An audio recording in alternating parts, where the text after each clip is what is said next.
3D printed footwear isn't particularly new to the fashion industry. What with New Balance recently jumping on the bandwagon and releasing the first of the brand's kind.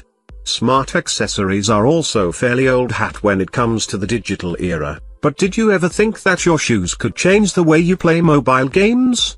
Sneakers have gone through a major makeover over the last couple of years, with shoe companies revamping classic athletic styles and offering more directional reworks, which the editors of Lyst have shown in their varied trainer collection. However, these kicks have also been an inspiration in the tech world as designers have started incorporating 3D printing to modernize footwear.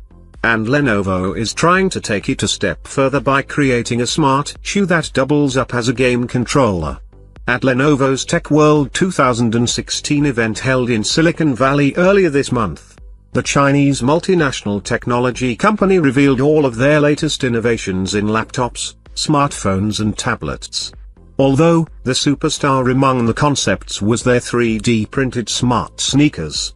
This isn't the company's first pair of smart shoes, with VentureBeat explaining that their prototype from last year was able to track your mood and fitness data through built-in sensors. In addition to those fitness sensors, this year's Intel-powered concept includes LEDs, a foot-size charging panel and a customizable 3D printed insole. Unfortunately, no other specifics were given on the 3D printing technology, but Lenovo did share that they had been in partnership with Italian company Vibram to help manufacture the outsoles.